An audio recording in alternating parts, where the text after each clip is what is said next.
La PS5 Pro est-elle une bonne ou une mauvaise chose? C'est la chronique de AO Oversoul. Tu nous parles de la PS5? C'est parti. Alors, déjà, bienvenue à tous dans Oversoul, votre chronique 100% pop culture, 90% gaming et actu jeux vidéo et 10%, bon, le reste. On verra. Dans le reste, on verra. C'est une intro que t'as travaillé? Ouais, j'ai essayé un peu, tu connais. Oh, mais applaudissez-moi là. Bravo. Merci. On est forcé d'applaudir. Voilà. Allez, on t'écoute. On t'écoute. Alors, du coup, le sujet du jour, et pas des moindres, la PS5 Pro, est-ce qu'elle vaut le coup? Avant qu'on enchaîne, petite question habituelle pour vous dans le chat et aussi les invités autour de la table. Est-ce que vous l'avez ou est-ce que vous avez hésité à la prendre? Et sinon, pourquoi vous ne l'avez pas prise? Qui commence, Yo? Moi, tout simplement, ma télé ne suit pas, donc Très pas intéressant. Ouais, on va y venir de toute façon. Samir? Moi, à 1000 balles, j'achète un PC en fait. Combien? C'est ça le prix? Oui, Ouais. Oh, oui, T'inquiète, 1000, on va y venir. T'inquiète. J'exagère, mais moi, dépassé un certain prix, j'achète un PC. Ah oui, Oui, oui. ah, logique. Sensei? En vrai de vrai, Si j'avais les sous. si j'avais les sous, Je peux changer de place ou pas? Comment ça? Pourquoi? J'ai l'impression qu'il veut l'acheter lui. Oh, ah, moi, bah, regardez, moi si j'avais les sous, j'investis. Mais c'est Laissez- que pour flex ou t'as Voilà. des arguments? Laissez AO faire sa chronique. Non, mais juste dis. Vous rebondirez après. Ah, Vas-y. si. Alors, Sujet. évidemment, dans le chat, on attend tous vos retours au sujet de la PS5 Pro. Ce que vous en pensez, est-ce que vous l'auriez prise ou pourquoi vous ne l'avez pas prise? Tout ça. simplement. Bon, avant que je commence, petit disclaimer, autant pour vous que vous dans le chat. Moi, je vais clairement pas être objectif au sujet de cette console. Voilà, je préfère prévenir et surtout, je vais pas mal débiter. Cette chronique risque d'être un petit peu longue. Je vais essayer de faire le plus court possible, mais il y a énormément de choses à dire et je considère que c'est important. Donc voilà. Ah, Petit enfin, disclaimer. un vrai chroniqueur jeu vidéo. Le petit disclaimer est fait, donc on va pouvoir enchaîner. Donc comme j'ai dit aujourd'hui dans cette nouvelle chronique, on va voir si cette console vaut vraiment le coup ou pas. C'est parti. Alors du coup, pour commencer, la PS5 Pro est sortie officiellement le 7 novembre dans tous nos commerces. Et au moment du lancement de cette console, il y a eu énormément de débats et énormément de critiques une fois les premiers trailers et vidéoconférences publiés par Sony. Je rappelle très rapidement que la console a été annoncée au prix de 800 € sans lecteur CD. Voilà. Le lecteur CD, lui, est vendu séparément au prix de 120 €. Et le socle qui permet de maintenir la console debout est vendu aussi séparément à 30 €. Donc, Le socle. le socle qui permet de la tenir debout. En vrai, c'était pareil pour la PS2 Ultra Slim à l'époque, je crois. Oui, Donc, mais Ouais, mais on savait pas. avant où étaient les d'arriver pigeons à la l'époque. PS2 Ultra Slim, on a eu la Oui, PS2 oui. Fat que tu pouvais à la fois coucher et tenir debout. oui, certes. On a eu la première Slim qui était principalement couchée, mais voilà, genre la PS2 était la console la moins chère du marché à cette époque-là. oui. Elle rivalisait avec c'est chaud. la Saturn puis la Dreamcast qui était vendue à, je crois, 400 $ à l'époque et la PS2 qui a été commercialisée 299 $, ce qui est vraiment... Voilà, on est loin de cette époque, Budokan. malheureusement, comme vous pouvez le constater. Et donc, du coup, pour une console dite complète, va falloir investir 950 € pour avoir votre console Après complète. le socle, il est pas. Le socle, les gens ils savent qu'il est pas obligatoire. Le socle n'est pas obligatoire, mais en Il tout fait le cas, taf quand même. vu que c'est une console vendue en kit, pour l'avoir entièrement, bah, tu dois mettre 950 €. Le socle. Ton il est- numéro 1 chez ton marchand de journaux, le socle. Ils sont trop Ouais. jeunes. Édition Albatar. Ils sont trop jeunes. Excuse-moi. Vas-y, Pas de on souci. continue. Non, mais du coup, vu que le socle, forcément, il n'est pas important, faut quand même mettre 920 € pour avoir une console complète. Et pour moi, c'est clairement une arnaque de la part de Sony, mais c'est selon moi. Mais on y reviendra. Les termes, hein. Je suis là pour ça, de toute façon. Après, Alors, il y a Apple qui a fait quand même un socle à 1000 balles. Je dis ça, je dis rien. c'est vrai. Ouais. Apple, on a laissé passer trop de dingueries, mais on reviendra un jour sur leur cas, là. Ils prennent la confiance un petit peu, là. Prochaine chronique, vas-y, continue. Du coup, vous vous en doutez, mais la quasi-totalité des scalpers se sont rués sur les précommandes de cette console et principalement sur les lecteurs CD. Du coup, ils ont causé des ruptures de stock sur tous les lecteurs CD parce qu'ils savaient forcément que les gens qui allaient précommander une PS5 Pro n'avaient pas le lecteur inclus dans la console, donc allaient devoir l'acheter. Et bon, il y a de bonnes nouvelles quand même autour de leur tentative de s'enrichir sur le dos des pauvres gens honnêtes. Tu parles des scalpers, mais Carrefour aussi a fait une dinguerie. Ah ouais? Carrefour, ils ont passé le lecteur CD à 219,99. 200 exactement. Oh. Attention. Carrefour. Et attention, il n'y a pas que Carrefour. Hein. Carrefour, c'est les criminels. On reviendra un jour sur leur cas. Mais Sony aussi. Sony, au moment où ils ont pu restock une certaine quantité de lecteurs CD, ils l'ont passé à 249 €. Oh la vache, c'est pas. Ce qui est énorme Mais sur leur quoi, propre sur leur main. site Sur le site. C'est une dinguerie. Mais forcément, les une scalpers dinguerie. se sont aussi rués sur ces versions-là pour les revendre au prix de, pour la plupart du temps, 200 € sur des sites de revente comme Le Bon Coin, Vinted, eBay et j'en passe. Donc voilà, ce qui avait provoqué énormément de ruptures de stock et on peut dire qu'ils avaient le nez fin, ces coquins. Mais bon, on reviendra plus tard dessus parce que c'est assez marrant. Au final, Il va faire une chronique avec Elise Lucet On bientôt. parlait de plot twist tout à l'heure. ouais, exactement. Et du coup, de nombreux médias et influenceurs jeux vidéo ont pu tester 1 à 2 jours avant et après la PS5 Pro. Ils ont balancé leurs tests et il y a deux camps. Les avis sont plutôt partagés, mais en vrai, ça va parce que les gens vont majoritairement dans le même sens. C'est-à-dire qu'on a ceux qui sont complètement fans de la console, qui trouvent qu'il n'y a aucun problème. Dis les noms, il y a qui? J'ai pas pris de nom, malheureusement. Oh. J'ai pas pris de nom. Toi aussi, tu fais pas. Je peux vous en citer un. Oh, Je peux- ouais, moi, j'attendais Non, que ça, moi. Je suis sûr de savoir qui c'est. Non, Mais on je sait peux- tous. Je on peux, le sait je peux tous. vous en Il citer. y a un. Je peux vous en citer un principalement sur TikTok qui en plus l'a reçu et d'ailleurs dans ses commentaires il se fait polluer parce que les gens disent ouais mais toi tu dis ça parce que tu l'as eu gratuitement. évidemment. C'est Catales 88 un truc comme ça. Et après bon j'ai pas vu si du côté de Julien Chiez. Et bah, etc., dans le c'était chat, il y a cas, mais- Amine Curie qui dit coucou Julien Chiez. Mais tout le monde, c'est chaud. Donc voilà, qui trouve qu'il n'y a aucun problème avec la console, que la console est top, le prix ok, voilà, sans lecteur de CD, tout va bien. Cool, c'est sûr. Donc voilà, et ensuite on a la plupart des autres médias, notamment Jeux Vidéo Magazine, qui s'est plutôt bien exprimé à son sujet, et surtout Mohamed, Momo, coucou si tu passes par là, Ouais, Mohamed. a pu dire des choses comme par exemple, en fait je vois pas l'intérêt. Genre, investir autant dans une console pareille, je vois pas l'intérêt. On peut très bien rester sur une PS5 classique et une PS5 Slim, ça fait tout autant le taf, tu vois.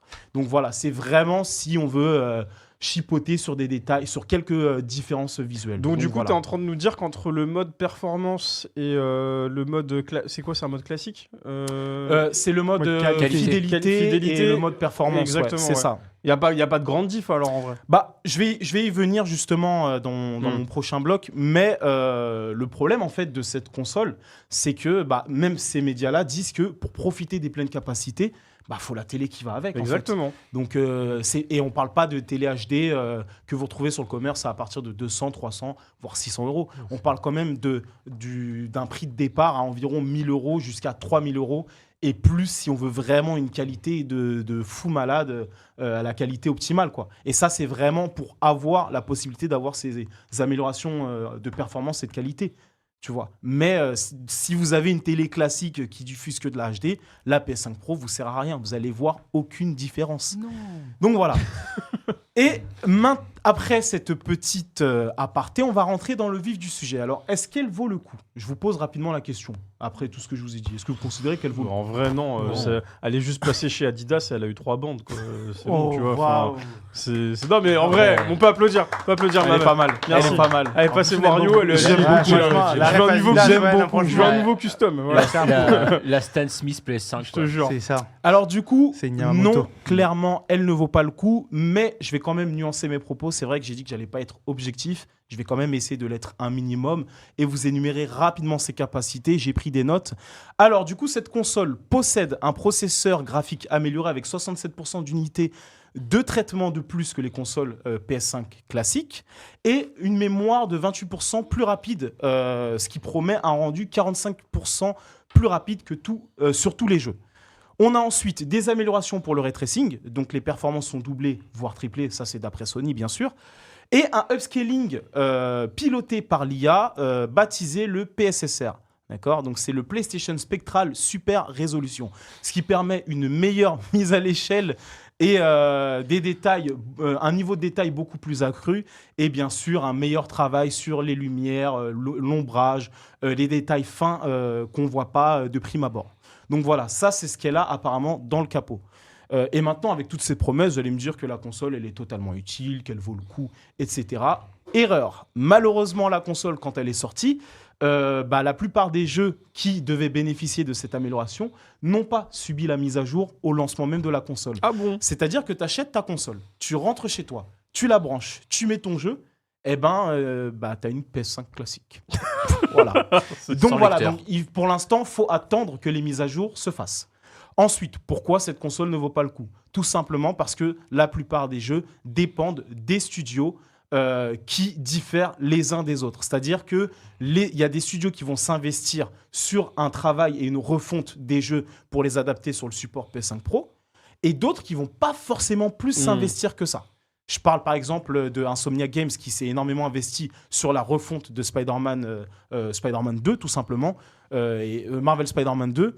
Il y a des vidéos un petit peu qui circulent et on voit justement des différences au niveau du ray tracing, des reflets, etc.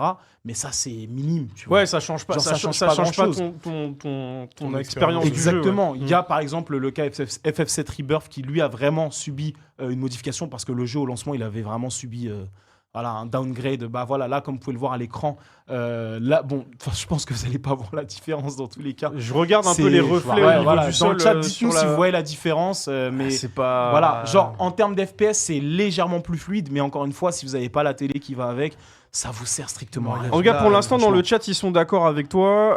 Le pire, c'est que Sony se félicite de se mettre au lancement sans jeu compatible PS5 Pro, changement de graphisme, alors qu'en fait, c'est le minimum, donc c'est ce Ouais. que tu viens de dire. Oui. Ça, c'est Et foutage qu'est-ce de qu'on a gueule. d'autre? Les consoles sont pro ne vaut plus rien maintenant, car déjà, les consoles next-gen font un boulot monstre, donc il n'y a aucune utilité. Et je suis d'accord.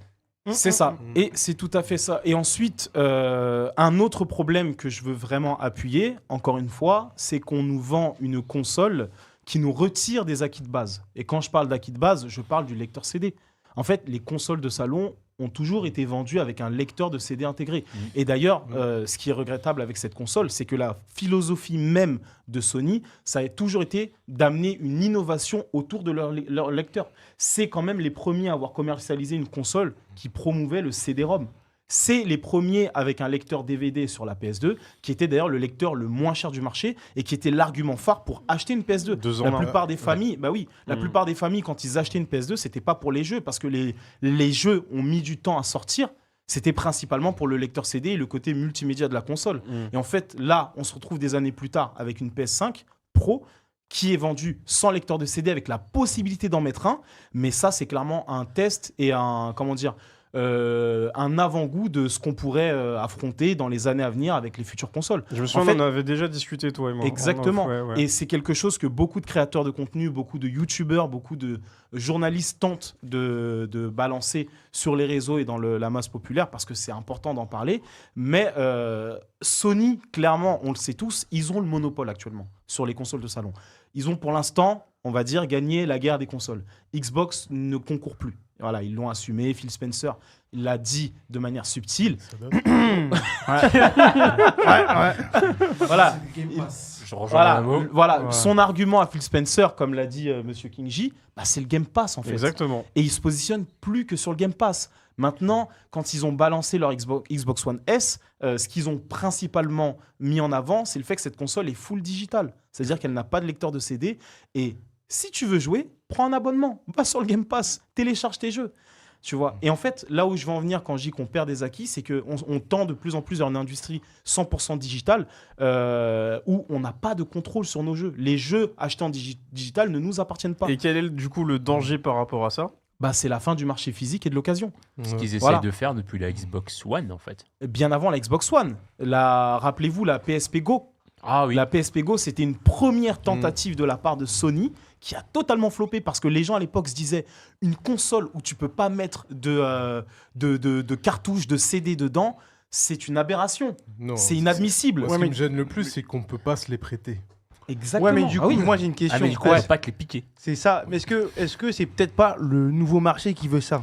T'as vu? Est-ce que c'est parce que là, là tu dis des acquis. Oui. C'est des acquis d'avant. Non, Mais peut-être est-ce que la nouvelle génération ne sont pas sur ce truc-là? Alors, le Moi, je vais pas te social- mentir. Moi, regarde, je finis juste. Oui, Moi, bien je vais pas te mentir. Ouais. Moi, ce qui m'a fait acheter la PS5, c'est que la PS5 digitale elle était à 400 balles. Oui, c'est le prix. Et du coup, bah. Mais après, ça, c'est volontaire. Elle marche très bien. Ça me coûte très bien, ma PS5 digitale. Non, attention. Non, après, c'est la façon dont c'est proposé. C'est-à-dire que pour la PS5, tu avais les deux versions. Donc c'est ton choix. Soit tu prends ce dont tu as l'habitude, soit tu downgrades entre guillemets, ou alors si tu es passé en digital, tu prends la digitale. Donc ceux qui ont une petite enveloppe, ils prenaient la digitale, quitte à acheter tu pouvais acheter un truc externe après. Si la Pro elle avait été vendue comme ça, aucun problème. C'est-à-dire deux versions différentes, et à la limite, si tu veux rajouter le lecteur CD, tu le rajoutes, tu vois. Il aime bien me couper. Ouais, Vas-y, je t'écoute. Pardon, Yo.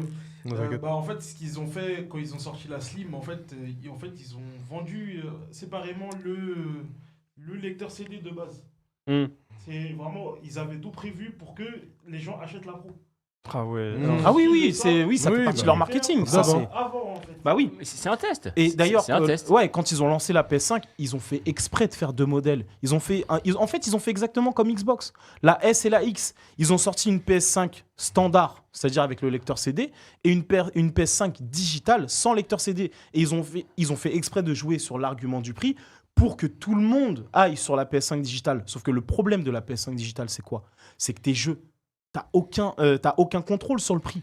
Le jeu, quand tu vas l'acheter, à part si tu as des réductions, à part si tu prends leur PS Plus ou tous ces abonnements qui te permettent d'avoir accès à une bibliothèque de jeux ou des réductions de prix, bah ton jeu, tu vas le payer plein pot. Et c'est surtout que cette bibliothèque de jeux, on ne sait pas jusqu'à quand elle est accessible. Ça veut dire que du jour au lendemain, tu peux te retrouver avec des jeux que tu as achetés qui peuvent potentiellement sauter. C'est déjà le cas. J'avais acheté Tortue Ninja Out of the Shadow sur PlayStation 3 à l'époque, seulement en digital, imposé, voilà. Oui. J'ai voulu le retélécharger il n'y a pas longtemps. Tu peux pas. Et là, je vois, et là, salam alaikum les petits pâtissiers, il n'y a pas de jeu. T'as deux problèmes là comme ça. T'as celui-ci, en fait, le jeu, tu peux plus le retélécharger, et t'as ceux qui dépendent d'un serveur. Exactement. Le dernier Top Spin, par exemple. Ou les derniers Guitar Hero, tu ne peux plus y jouer. Parce que c'était que en ligne. Et après, ils se plaignent qu'on émule des jeux, etc. Oui, mais du coup, moi, je réinterviens. Vas-y, on Parce t'écoute. qu'en gros, Ouais, il y a une raison, c'est que ces jeux-là, malheureusement, c'est peut-être que personne n'y joue. Non, c'est Non, pas. c'est- Mais non. Mais à partir du moment où le jeu, tu l'as acheté, Ouais. normalement, bah, il t'appartient. Ouais, mais t'as vu, oublie pas que Alors- quand tu gardes un jeu sur un serveur, eux, ils mettent le truc. Ouais, mais Oui. Au pire des cas, peut-être mettre un Attention. système... Non, attention. Il faut faire attention si Homo, même quand tu achètes un jeu en physique, tu achètes la licence. Oui. Le jeu, voilà. Parce qu'en fait, je dis ça parce que aujourd'hui, c'est vraiment la guerre au niveau de la nomenclature sur Internet, en mode oui, mais il y a les mecs de Tomodachi, ils disent de la merde, ils disent que non, tu achètes la licence. Mais tu t'achètes achètes la la licence. licence que tu as, comme tu as le support physique pour l'utiliser, cette licence, tu l'utilises comme tu veux, quand tu veux. C'est ça. Ouais. C'est ça le plus important. Mais comme tu disais tout à l'heure, tu parlais d'acquis. Alors ça, c'est de mon côté social gauche, hein, mais il faut jamais se laisser bouffer les acquis parce que si on les a, c'est pas pour rien. Bah oui. Et la PlayStation 4, enfin la PSP Go et la PSP normale, ou la PlayStation Slim et la digitale et la normale, il y avait toujours ce rapport prix où tu n'avais pas l'impression de perdre. Bah oui. Tu payais quelque chose, mais tu payais le prix, ou tu avais moins cher, mais moins d'avantages. Là, on est clairement sur, bah oui, comme tu disais, Sur des stratégies marketing justement qui te poussent à perdre ces acquis. Parce qu'en fait, avant, tu avais deux propositions, tu as le choix. Sauf qu'à partir du moment où on ne te laisse pas le choix, c'est là qu'il y a un problème. Et c'est ça le plus important. Quand on te propose deux PS5 avec un qui va t'arranger au niveau du prix et une autre où tu dis, bon, j'ai le budget, je peux me le permettre, tu as le choix. Et là, en tant que consommateur, tes droits de consommation sont respectés. Sauf qu'à partir du moment où on te commercialise une console qui te dit, t'as pas de lecteur CD, par contre, si tu veux le lecteur CD, tu peux l'acheter, il coûte tant. Ah, il n'y a plus de lecteur CD, ah bah, si tu veux l'acheter, tu vas sur de l'occasion. Sauf que de l'occasion, t'en as qui vont profiter de la spéculation et qui vont justement gonfler les prix. Et là, il y a un problème. C'est-à-dire que fait ton cher. droit de consommation, bah, il est perdu. Et c'est là qu'il y a un problème. Et au-delà des jeux, pour revenir rapidement sur ce que tu disais, le problème du fait de perdre le marché de l'occasion et du physique, c'est que demain, quand il n'y aura plus du tout la possibilité d'acheter tes jeux en physique, encore une fois, tu n'as aucun contrôle sur les droits d'exploitation des jeux que tu achètes sur ta console digitale. Le jour où ils décident de supprimer le jeu du store, c'est fini, tu as perdu ton jeu. Et le problème, en fait, c'est pas tant de perdre le jeu, c'est de te dire que tu as payé tant pour ne plus avoir le droit de jouer à ton jeu. C'est comme si tu l'avais loué sur un court terme et c'est fini. Mais tu savais Et là, pas. Sauf que t'étais pas en fait, c'est comme si c'était une location, mais tu savais pas quand tu l'as. Exactement, tu vois. Et le problème, par exemple, le dernier exemple que je peux citer en termes de jeu, c'est le dernier Top Spin qui est sorti récemment. 2K Games, ils ont annoncé que les serveurs du jeu vont fermer en 2026. Le jeu, il est sorti à peine là, courant de l'année 2024. C'est-à-dire que tu as le droit de jouer à ton jeu pendant 2 ans et après, une fois que les serveurs ferment, tu peux plus jouer à ton jeu. Mais est-ce que le jeu, le jeu, il a marché? De quoi? Le jeu, il a marché. Les ventes? Il a même pas encore le temps de marcher d'ailleurs, parce qu'en fait, ils l'ont annoncé quoi, 1 mois après, 2 mois après la sortie. Très rapidement. Même pas eu le temps de marcher le jeu. Et ils n'ont pas eu le temps de vraiment voir les résultats pour se dire est-ce qu'on maintient les serveurs ou pas. Mais c'est même pas que ça. C'est que le jeu, il a marché. C'était un des jeux les plus streamés du moment au moment du lancement du jeu. C'est-à-dire ça a duré pendant 3-4 mois. Parce que après c'est un jeu de sport. Donc au bout d'un moment, forcément, il y a une perte comme la plupart des jeux qui sortent. Et au final, ce qui s'est passé, c'est qu'ils annoncent ça parce qu'ils savent que ça coûte cher de maintenir des serveurs. Mais en fait, pourquoi ne pas juste laisser l'accès au jeu? C'est-à-dire, à la limite, tu fermes le online, c'est pas grave. Au moins, tu as le mode local. C'est-à-dire que tu laisses le droit au consommateur de lancer son jeu s'il veut ou pas. Mais fermer définitivement le jeu, là, il y a un problème. Ça veut dire que le gars qui a acheté son jeu 80 balles et qui n'est pas au courant de tout ça, dans 2 ans, il peut plus jouer au jeu. Les 80 balles, ils vont où? C'est ça le problème. Et c'est pour ça que le marché du physique et de l'occasion existe. Ça veut dire que demain, ton jeu, t'en veux plus, ou il t'intéresse plus, ou t'as pas kiffé. Tu le revends, ça permet à quelqu'un qui n'a pas forcément les moyens d'aller au magasin et de l'acheter beaucoup moins cher.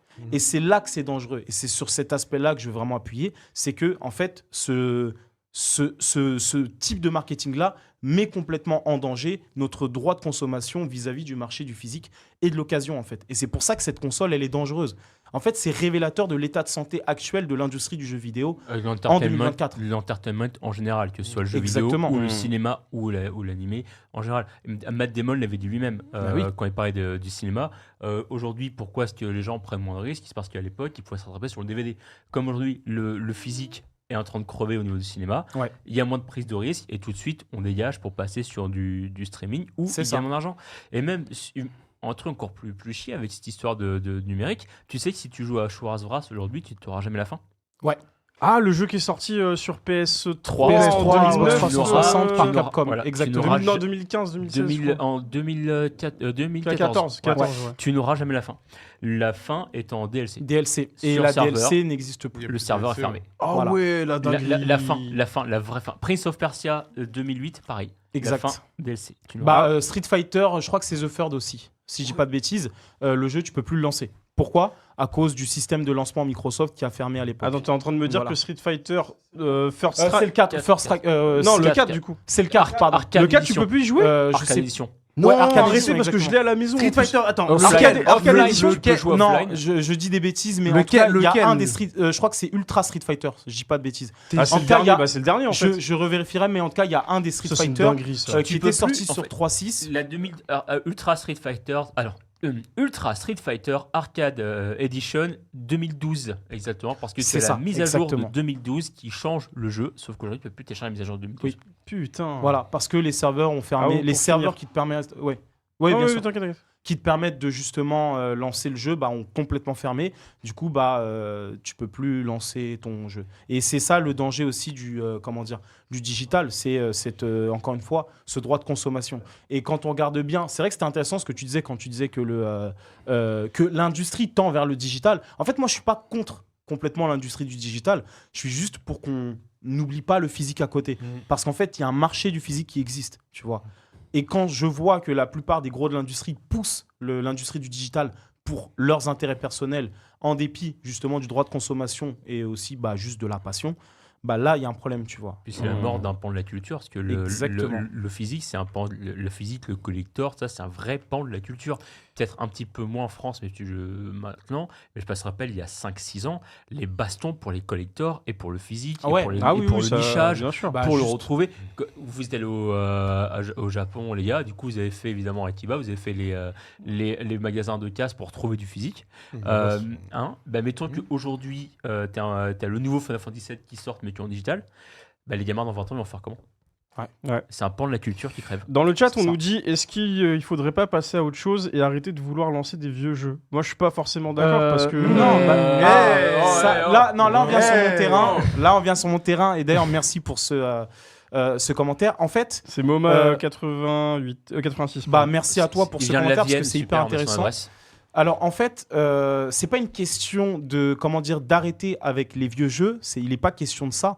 C'est juste en fait tes futurs jeux demain, si tu peux plus y jouer parce qu'on t'en retire l'accès, je pense pas que tu seras content. Tu vois, en fait, c'est surtout ça principalement. Parce que en soi, vieux jeu, nouveau jeu, c'est pas ça le plus important. En fait, encore une fois, ce qu'on veut défendre, c'est ton droit à la consommation. C'est ton droit vis-à-vis de ton jeu, en fait, tout simplement. C'est ça le plus important. Puis la culture. Et la culture Et le aussi. rétro gaming. Le rétro gaming, il y a toute Le une joueur histoire. du grenier, Marcus, tous ces Ah, gars-là. c'est oui. comme dire, faut peut-être arrêter avec Victor Hugo. Non, mais ça, Hein, Ah et ouais, Misola, ça va. Hey, oh, mais vas-y. même dans le c'est- cinéma, c'est comme les studios, on arrête Charlie Chaplin, tu vois. C'est marrant, ouais, c'est ça. Tu vois, genre pour en arriver jusque-là, il y a eu des prémices. Bon, je veux pas faire le prouveur à dire oui, avant il y avait ça, machin, nanana. C'était Mais mieux en avant. fait, pour comprendre ce qui se fait maintenant, il faut aussi avoir un regard sur ce qui se faisait avant. C'est un art, le jeu vidéo. C'est un art. Il y a des musées C'est une justement, culture. voilà, qui sont mis à disposition. Je pense à l'assaut Emo 5 justement. Je fais un petit coucou si jamais. Qui ont d'ailleurs une belle exposition à Versailles, donc n'hésitez pas à aller voir, c'est Game Story. Et je pense aussi à des gens comme Conquerax qui se battent jour après jour pour notre droit à la consommation. D'ailleurs, il y a une petite vidéo intéressante qu'il a fait dernièrement, si vous voulez approfondir le sujet. Donc, n'hésitez pas à aller la voir. Il fait des dédicaces comme sur voilà. Skyrock. Ouais, de ouf. Ouais. C'est Et, vraiment euh, l'ancien qui pensait être. D'ailleurs, ah oui, pour revenir, vous vous rappelez les scalpers, ce que je vous disais Oui. tout à l'heure, et ce sera vraiment le mot de la fin. Bah, en fait, ils ont le seum parce que la PS5 Pro, bah, du coup, elle se vend pas. Du moins en France, en tout cas, elle se vend pas du tout. C'est un micro-flop. Elle se vend, mais pas tant que ça.